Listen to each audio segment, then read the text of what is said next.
So let's talk a little bit about the work that I put in behind the leash and the leash work that I do when I have dogs come into training.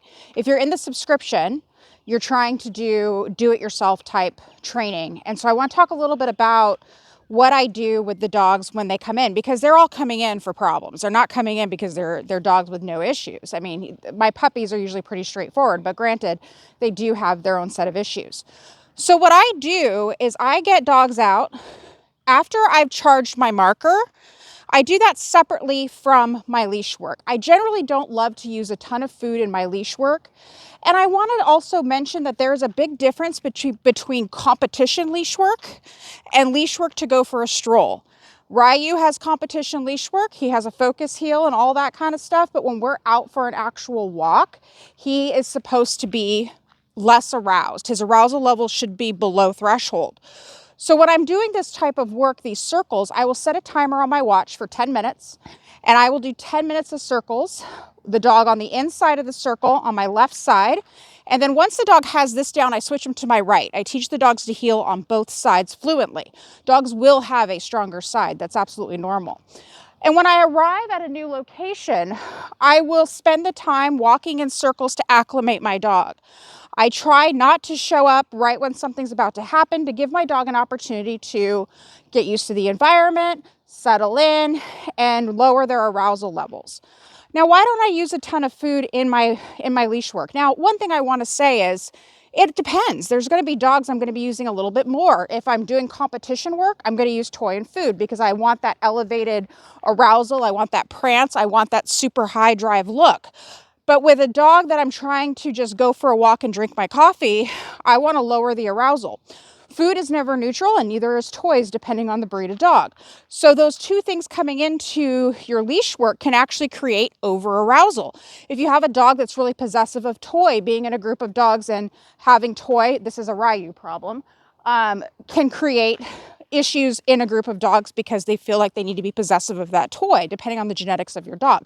I like a possessive dog for the work that I do, so that doesn't bother me, but it's not something I do in like a group setting. So if you're working on leash work before you ever go out into a public setting, it should look pretty good at your house first. You should have a relationship already kind of going and some leash work conversation already happening. And you should also have a little bit of marker work. So when does the marker work come into play? When you see me use food, I'm using it to counter condition an emotional response. So I'm using it to change how a dog potentially feels. He was scared of that garbage can. I was doing a little leash work next to it yesterday, doing a little yes work. If I am passing a dog and I have a dog who has reactivity, I'm going to reward the calm state of mind.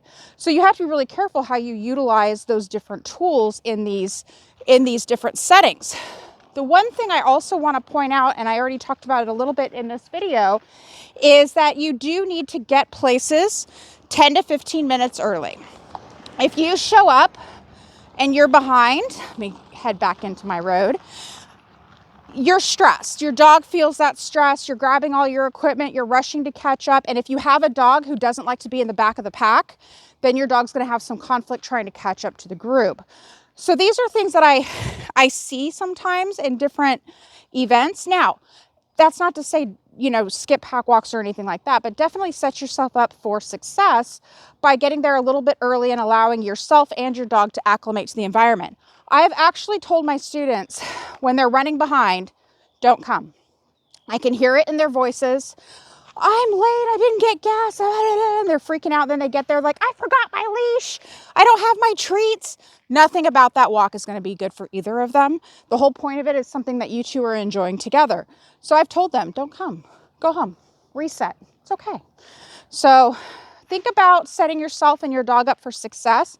And when you're seeing me do these circles, let me tell you how many times a day I do this. This is the third session for this dog. It's 9:53. So I do it a lot because, again, I want to teach them to have this neutrality and this kind of chill with me wherever we go. So grab a leash, set a timer on your watch for 10 minutes, do 10 minutes of circles, and then go inside and do some place work and do it every few hours, a couple times a day. And that's how we get where we're at. That's the secret. That's it.